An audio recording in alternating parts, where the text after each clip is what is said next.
안녕하십니까.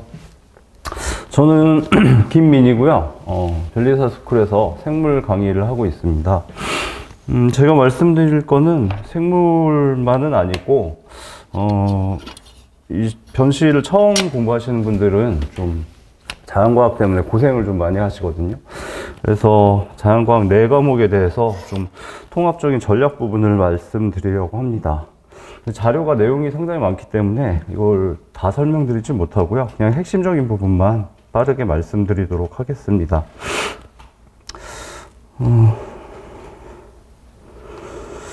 일단 뭐 과목 얘기는 다 아시겠지만 1차 과목은 이제 민법, 산재, 자과로 구별이 되죠. 근데 1차의 주력 과목이 어딜까요?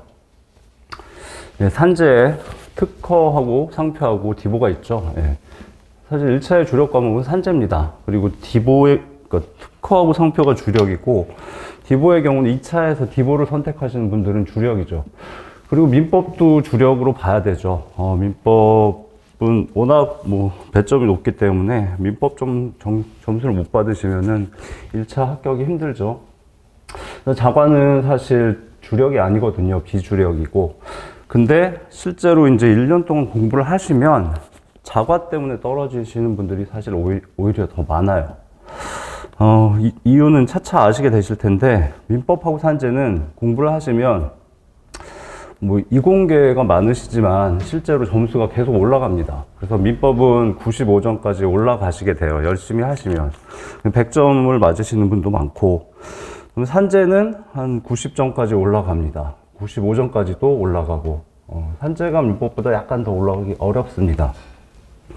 문제는 자과는 거의 80점이다. 80점이면 거의 탑에 가깝습니다. 80점 맞기 힘들고요. 여러 가지 좀 제한 요소들이 있어요. 자과 특유의. 그래서 주력 과목은 아니지만 전략은 오히려 자과를 잘 세우셔야 돼요. 그리고 보통 공부 순서가 민법, 산재 특허 들어가고 뭐 상표 들어가고 디보를 하는데 자과를 이제 중간에 끼워 넣게 되죠. 한 특허 공부하실 때쯤. 그래서 자과는 공부를 늦게 시작하고 짧은 기간 동안 점수를 얻어야 되는데 좀 잘못된 방식으로 공부하시면은 굉장히 고생하시고 힘들어집니다. 그래서 자과는 특성을 잘 아셔야 되고 전략을 잘 세우셔서 공부를 하셔야 돼요. 그래서 그 부분을 말씀드릴 거고요. 일단 이 부분은 최근 한 14년치 이제 통계치입니다. 그래서 일단 페이즈 1하고 페이즈 2로 나눠놨는데 좀 2022년 데이터는 제가 업데이트를 못했어요. 빠져있는데 이제 페이즈 2하고 똑같기 때문에 같이 생각하시면 되고, 그 최근 4년 페이즈 2 시기는 출제 경향이 비슷합니다. 페이즈 1 시기는 페이즈 2 시기하고 출제 경향이 완전히 달라요. 이게 시험이 많이 바뀌었습니다.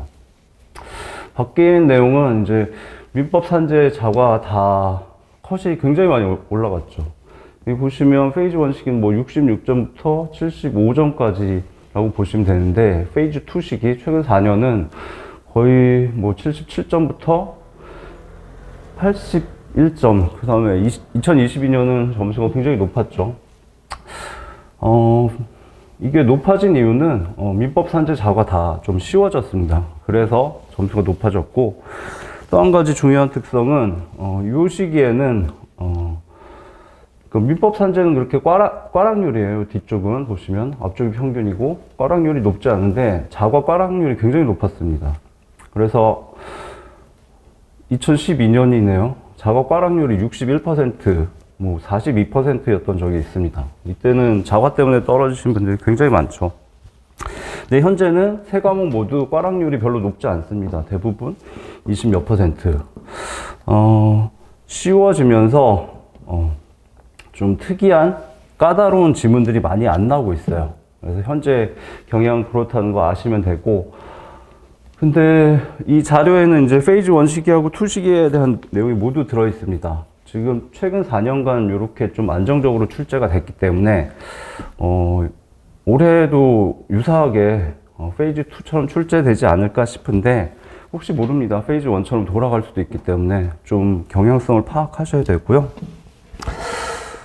자, 페이즈 1하고 2를 다시 간단히 비교를 해보시면 페이지 3페이지네요. 페이지 1, 2가 이제 컷이 72점 평균에서 이제 78점으로 굉장히 많이 올라갔죠. 전체 컷은 한 7점이 올라갔고, 민법은 4점, 산재는 5점, 그 다음에 자과는 한 7점. 자과가 꽤 많이 올라갔습니다. 자과가 좀 많이 쉬워졌다는 거죠. 그 다음에 요 데이터는 지금 현재로서는 굉장히 좀 귀한 데이터가 돼서 수록을 했는데 5페이지네요. 자, 산인공에서는 각 세 과목 민법, 산재, 자과의 응시자의 평균점은 매년 공지를 합니다. 근데 합격자의 평균점은 공지를 안 해요. 그러니까 합격자 점수를 알 수가 없어요. 근데 딱 한 해, 2016년에 아까 보신 페이즈 1의 시기죠. 딱 한 번 되게 자세한 통계를 공지를 했어요. 그래서 그 핵심적인 내용을 추려서 정리를 한 건데 얼마 후에 다 삭제를 해버렸습니다. 그래서 지금은 합격자의 평균을 알 수가 없어요.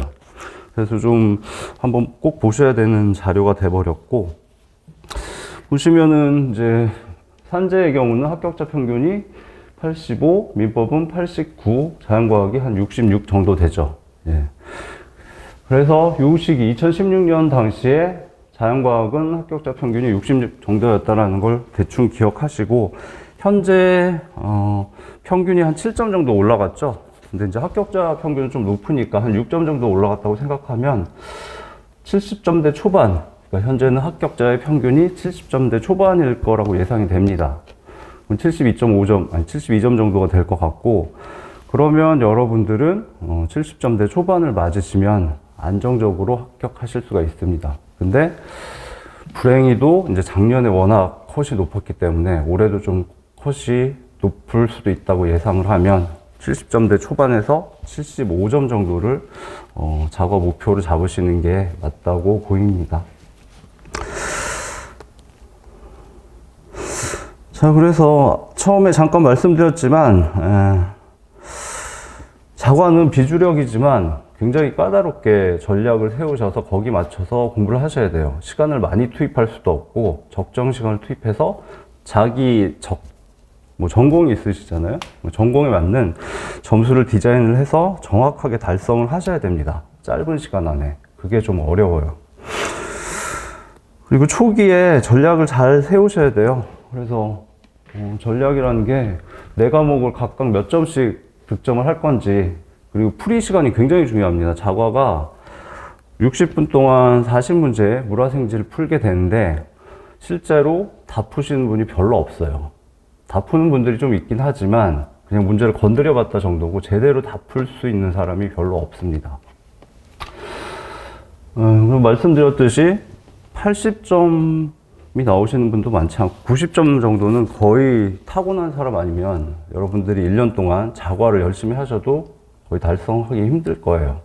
어찌됐든 60분이라는 시간이 굉장히 타이트해요. 그래서 이제 생물하고 지학의 경우는 문제 풀이 시간이 별로 문제가 되지 않지만 화학의 경우는 풀이 시간이 엄청납니다. 압박이. 물리까지 더하면 사실 물리화학에 거의 대부분의 시간을 투입을 해요. 그리고 자과를 잘 하시는 분들은 생물지학을 보통 10분 안에 끊습니다. 50분에 물리화학을 다 풀기가 힘들어요. 예.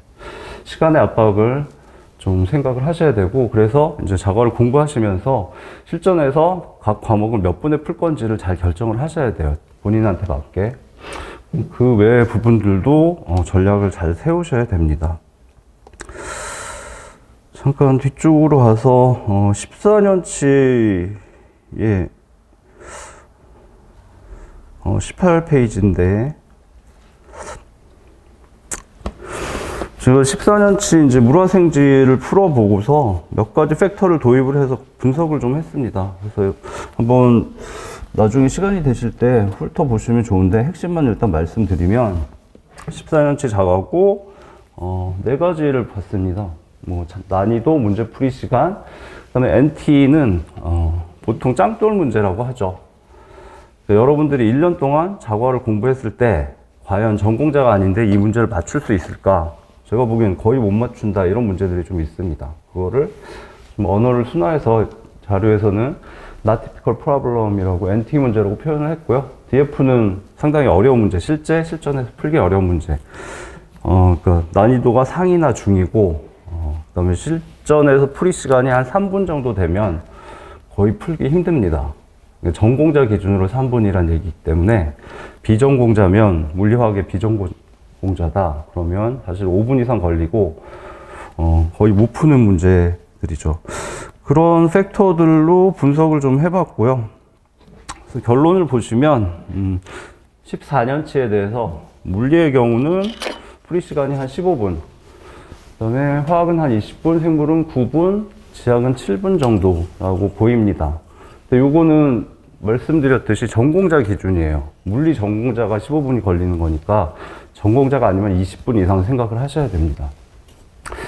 그 다음에 이제 동시에 내 과목이 어려웠던 해가 있는가 이런 것들을 체크해 봤는데 각 과목이 어려웠던 해는 서로 좀 비껴 나갑니다. 그러니까 한 과목이 물리가 어려우면 화학이 쉽고 뭐 이런 식으로 배치가 됐고요. 그 다음에 not typical한 문제들은 물리나 화학, 지학은 별로 없습니다. 근데 생물은 특성이 거의 20% 이상, 30% 가까이는 전공자가 아니면 못 푼다고 보셔야 돼요. 한 생물을 1년 동안 열심히 공부하셔도 그런 문제들이 많이 포함되어 있습니다. 그 다음에 DF 문제, 어려운 문제들은 주로 물리하고 화학에 포함되어 있고 뭐 생물 지학은 중요하지 않고요. 화학이 좀 압독합니다. 되게 한 20%는 굉장히 풀기 힘든 문제들이었고 전공자도 시간이 부족해서 못 풀 정도의 문제들이 포함이 되어 있었어요. 자, 그런데 아까 페이즈 1하고 페이즈 2 시기를 말씀드렸는데 페이즈 1과 2 시기가 자연과학도 확실히 달라졌기 때문에 그 차이점을 좀 인식을 하셔야 되는데 물리하고 화학은 요 최근 4년인데 이제 1년쯤 빠져 있어서 물리하고 화학의 경우는 풀이 시간이 확실히 줄어들었어요. 물리하고 화학은 계산 문제들이 많은데 원래 계산 스텝이 많았습니다. 계산식이 긴 거죠. 예. 그걸 좀 줄였어요. 그래서, 이제 최근 4년간은 아무래도 현실적으로, 좀 접근할 수 있는 시간에 풀 수 있도록 문제가 출제되고 있습니다. 뭐 2024년에도 그렇게 출제되지 않을까라고 예상은 되고요. 그 다음에 생물의 경우는, 이게 이제 NT 부분인데, 아까 짱돌 문제라고 말씀드린 부분. 물리나 화학이나 지학은 사실 짱돌 문제라고 할 수 있는 것들이 잘 없어요. 근데 생물은 좀 어마어마합니다. 그러니까 생물의 경우는, 지학의 경우는 사실 여러분들이 타이트하게 공부하시면 무조건 다 10개까지 맞추실 수 있어요. 대부분. 예. 그래서 지학은 4과목 중에 전략 과목이에요. 꼭 10개를 맞추셔야 되는 과목인데, 생물하고 지학은 이론 과목이라는 점에서 같지만 생물은 이론의 양이 지학의 거의 2배는 넘는다고 보셔야 됩니다. 거기에다가 만점을 방지하기 위해서인지 기본서에 없는 내용들을 굉장히 많이 출제를 했었어요. 예, 그 부분이 힘든 부분이었는데 페이지 2에서 바뀐 거는 최근에는 사실 NT 문제라고 할 수 있는 그런 짱돌 문제들이 잘 안 나오고 있습니다. 그래서 최근 경향이 그대로 유지된다면 현재는 비전공자도 8개, 9개까지 볼 수 있는 상황이에요. 그래서 하여튼 페이즈 1과 페이즈 2의 차이는 좀 기억을 하시는 게 좋고요.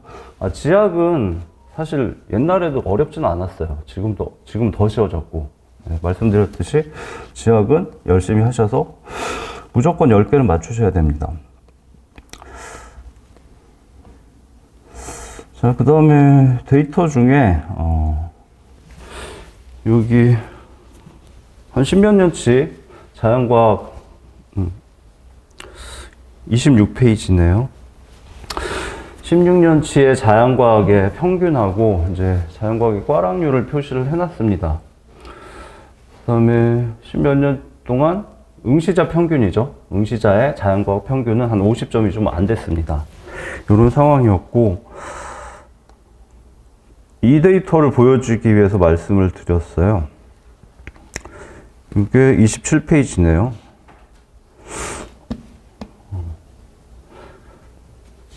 좀 하여튼 최근에 경향성 좀 바뀌긴 했지만 전체 경향성을 알고 계셔야 되기 때문에 말씀드리는데, 자, 각 과목별로 가장 어려웠던 해를 이렇게 표시를 했습니다. 붉은색으로 표시된 게 가장 어려웠던 해예요. 뭐 물리는 2015년이네요. 화학의 경우는 2018년, 생물은 2012년, 뭐 이렇게. 그 다음 어려웠던 건 노란색, 그 다음 진한 회색, 뭐 연한 회색으로 이렇게 표시를 했습니다. 요거하고, 꽈락률을 비교를 했어요. 그래서 이 데이터를 만들 당시에는, 물리나 화학이 어려운 해에 꽈락률이 높을 거라고 생각을 했는데, 실제로 전혀 좀 다른 결과가 나왔고, 해석이 조금 어려웠는데, 이걸 조심스럽게 해석해보자면, 생물이 어려웠던 해가 꽈락률이 높습니다.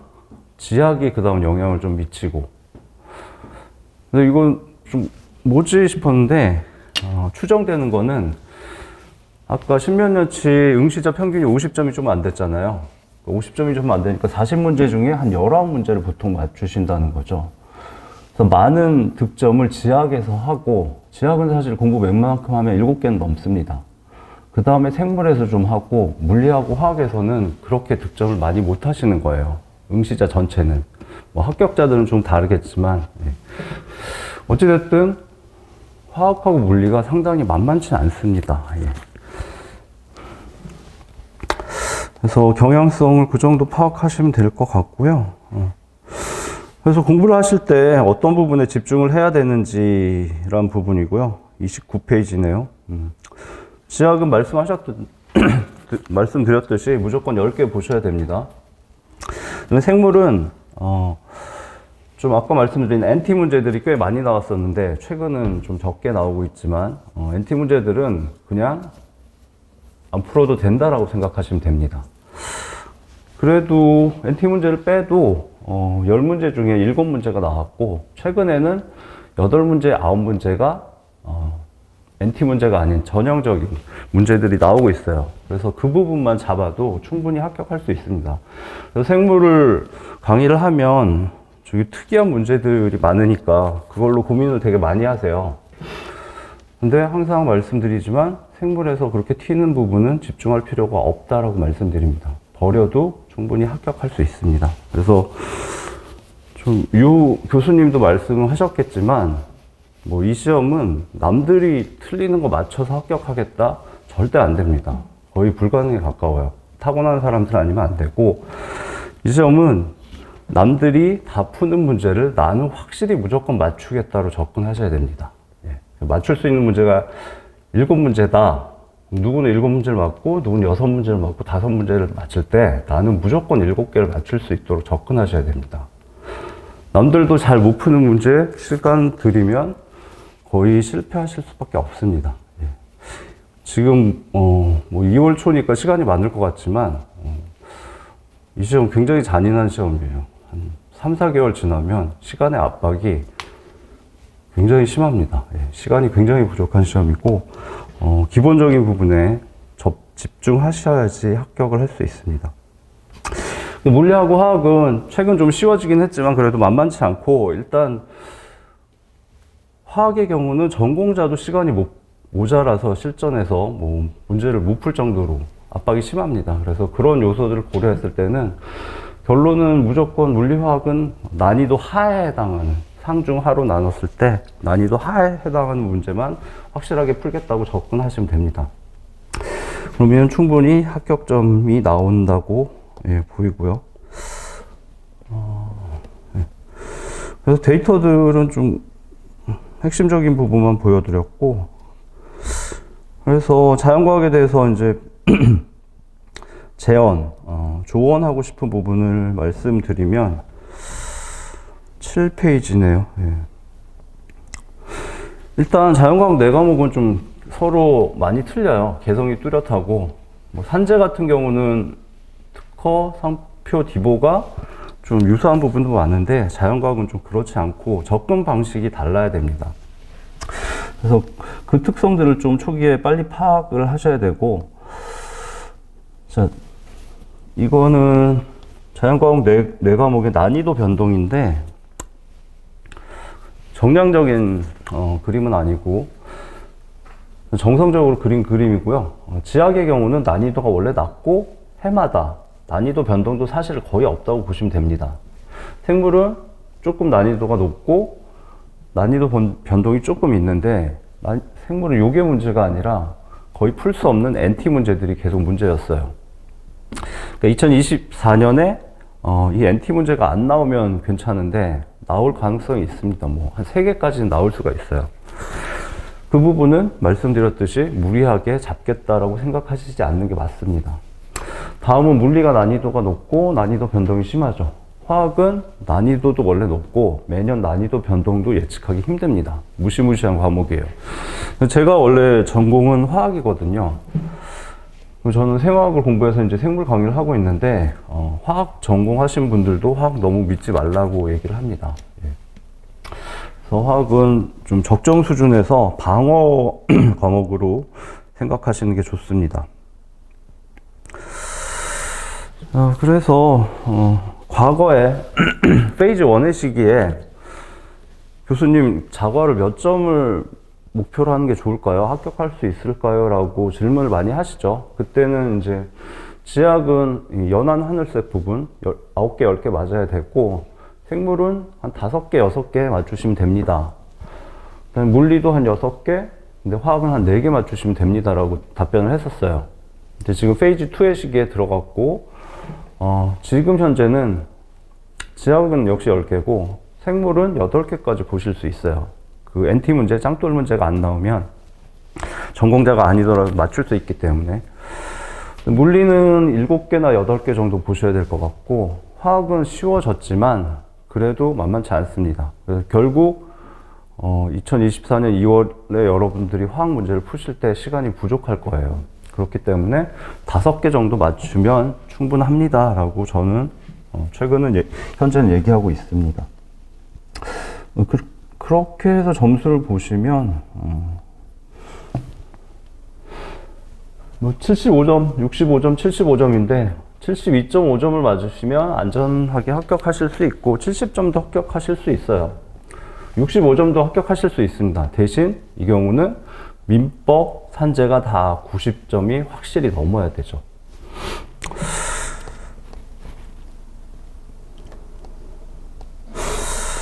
그래서 현재는 주력 과목을, 자연과학 내의 주력 과목을 12페이지네요. 주력 과목을 하나로 잡을 수가 없어요. 그래서 1차 주력 과목은 내가 전공이 화학이다, 내가 전공이 물리다라고 해도 1차 주력 과목은 지학으로 잡으시는 게 좋습니다. 확실하기 때문에. 그 다음에 2차 주력 과목을 2과목을 잡으셔야 돼요. 생물하고 물리.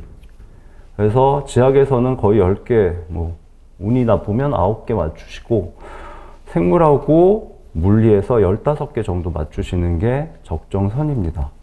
그리고 화학은 말씀드렸듯이 5개는 확실히 맞추겠다. 화학 5개 맞추기 쉽지 않습니다. 1년 내내 공부하시고도 5개만 맞췄으면 좋겠다는 분도 많습니다. 그렇게 주력을 잡으시는 게 현재 상황에 맞다고 보이고요. 그 다음에 실전에서 문제 푸는 순서가 있는데 이거는 처음에 실수하시는 분들이 있어서 화학이나 물리를 먼저 푸시면 안 됩니다. 절대. 이론 과목인 생물하고 지학을 먼저 푸셔야 돼요. 실전에서 문제지를 받으면 순서가 물리, 화학, 생물, 지학입니다. 물리부터 푸시는 분들이 있어요. 굉장히 위험합니다. 생물하고 지학 먼저 푸시고 자신 있는 거 먼저 푸시고 가능하면 물리 푸시고 마지막에 화학 푸시는 게 좋습니다. 근데 화학 전공자라면 약간 달라질 수 있지만 그런 분들 아니라면 이 순서대로 하시는 게 맞고요. 그래서 풀이 시간은 아까도 잠깐 말씀드렸지만 생물하고 지학은 사실 요즘 상황에서 한 15분까지 끊으시는 게 좋습니다. 생물하고 지학 합쳐서 15분, 물리는 최대 한 20분. 그래서 시간을 세이브해서 나머지를 전부 화학에 때려 넣는 방식이 보편적일 겁니다. 나머지 부분들은 그냥 여러분들이 시간 나실 때 한번 쭉 훑어보시면 될 것 같고요. 16페이지에 기출을 중요시하라라는 부분은 좀 신경을 쓰시는 게 좋겠습니다. 모든 과목들이 기출이 중요하니까 기출에 집중해서 이 시험에서 중요한 지문들이 어떤 것들인지 빨리 파악을 하셔야지 성공하실 수 있고요. 특히 자과 4과목 중에서는 4과목 다 기출이 중요합니다. 근데 이제 생물의 경우는 더 중요해요. 왜냐하면 아까 말씀드린 NT 문제, 짱돌 문제들이 나오는데 이 짱돌 문제하고 기본에 충실한 문제인지를 걸러내기 위해서는 기출 내용을 거의 외울 정도로 공부를 하셔야 됩니다. 예. 생물은 공부하시다가 길을 잃는 경우가 많아요. 이론의 양이 많고 좀 엉뚱한 부분으로 집중하다 보면 나중에 시간이 없어서 실패하시게 돼요.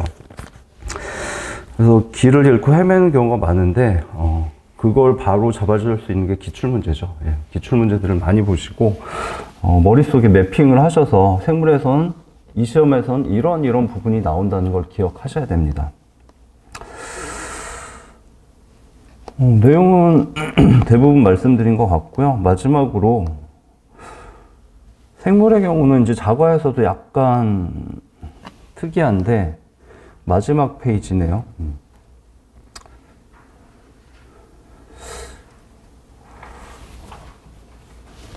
기출 분석표를 집어 넣어놨습니다. 그래서 2022년까지 포함이 되어 있고요.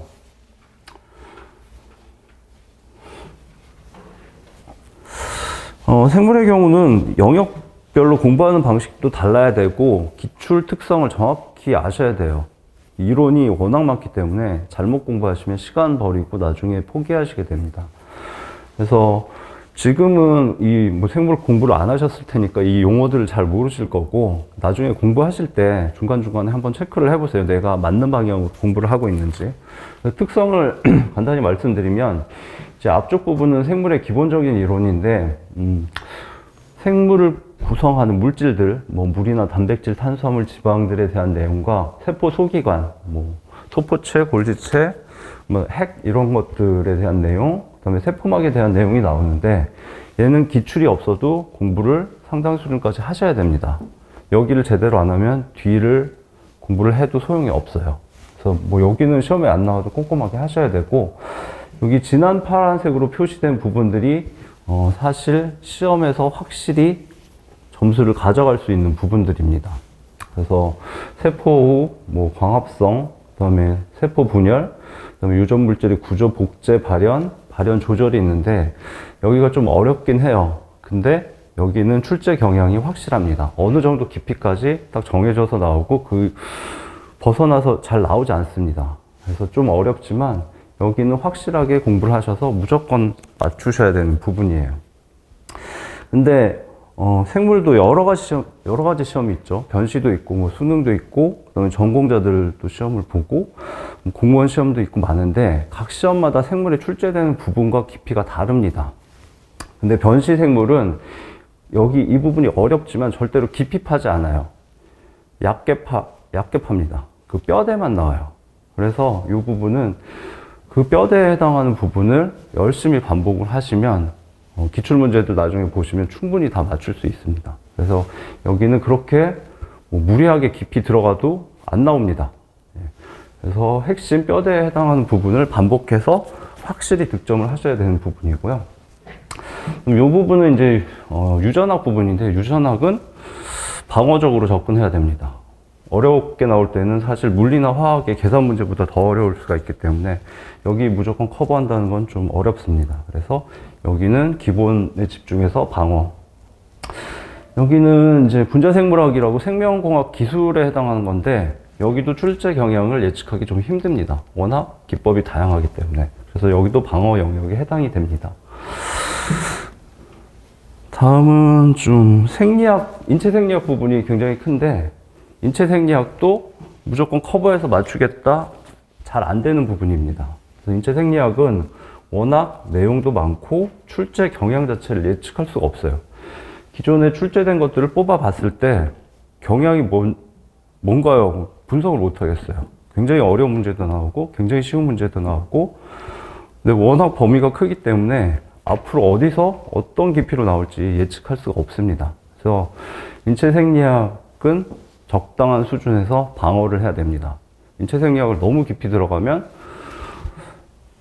여러분들이 생물을 공부하실 수 있는 시간은 딱 한 달, 4주 정도라고 보셔야 돼요. 그러니까 그게 기본 강의를 듣고, 전공자가 아니라면 기본 강의를 듣고, 그 다음에 뭐 기출문제 풀이 강의 듣고, 그 다음에 가능하면 객관식을 보고, 그동안 계속 복습을 해야 되겠죠. 나중에 필요하면 최종 정리까지 듣고 복습하고, 그 모든 걸 다 합한 내 타임이 4주라는 거죠. 굉장히 짧습니다. 그 시간에 생리학에 너무 깊은 부분 들어가면 대책이 없어요. 그래서 이 생리학 부분을 커버하겠다 그러면 생물을 4개월 공부하시라고 말씀드립니다. 커버 못합니다. 그래서 적정 수준에서 끊어서 방어하셔야 됩니다. 여기는 생태와 환경 진화 부분인데 생태와 환경 굉장히 쉽습니다. 여기는 뭐 반나절만 충실하게 공부해도 무조건 맞출 수 있는 부분이라서 여기는 점수를 그냥 가져가는 부분인데, 문제는 생태 부분이 계속 쉽게 나오다가 최근에는 안 나왔어요. 안 나오다가 딱 3문제가 나왔는데 생태에서 가장 까다로운 것들만 골라서 3번 나왔습니다. 그러니까 여기 질소순환이 2문제가 나왔고 우점식물이라고 나오는데, 질소순환은 어렵진 않은데 여긴 어려운 내용이 없어요. 근데 그 중에서 좀 그나마 까다로운 부분이고, 우점식물은 지엽적이기 때문에 전공자도 잘 안 보는 부분입니다. 해석하기에는 과거에 너무 득점률이 좋으니까 점수를 그냥 안 주겠다, 좀 까다롭게 내겠다라는 것 같습니다. 근데 뭐 까다로운 지문 찾아서 좀 공부하시면 되고, 어찌됐든 출제되면 무조건 맞히실 수 있는 부분입니다. 진화 부분도 대부분 쉽고, 근데 이제 생물의 다양성 부분에서 이제 동물을 실제 분류하는 분류학 부분이 있는데, 그 부분은 전공자도 커버를 못 합니다. 어찌됐든 나머지 부분은 대부분 쉽게 맞추실 수 있습니다. 그리고 고세균이라는 부분이 십몇 년간 3번 나왔는데 중요도가 높으니까 앞으로도 나올 수 있고요. 지금 말씀드린 건 뭐 지금 다 기억은 못 하실 거고, 이제 여러분들이 생물 공부하시다가 내가 집중해야 될 부분에 집중을 잘 하고 있는지 표하고, 방금 말씀드린 내용은 뒤쪽에 한 5페이지로 정리를 해놨어요. 그 내용을 한번 훑어보시면서 중간중간 바른 맞는 방향으로 가고 있는지 체크하시는 게 좋습니다. 생물은 방향이 틀리면 나중에 굉장히 힘들어질 수 있기 때문에 중간에 좀 잘 체크해 보시기를 바라겠습니다. 생각보다 시간이 많이 길어졌는데요. 여기까지 말씀드리고, 지금 류 교수님도 똑같이 얘기하시는데, 진입하시기로 결정하신 부분은 빨리 움직이시는 게 좋습니다. 보통 3월부터 시작한다고 하지만 시간이 그렇게 여유가 있지가 않아요. 그래서 지금 시작하시기 딱 좋은 시기인 것 같습니다. 어찌됐든 긴 시간 설명 들어주시느라고 고생하셨습니다. 감사합니다.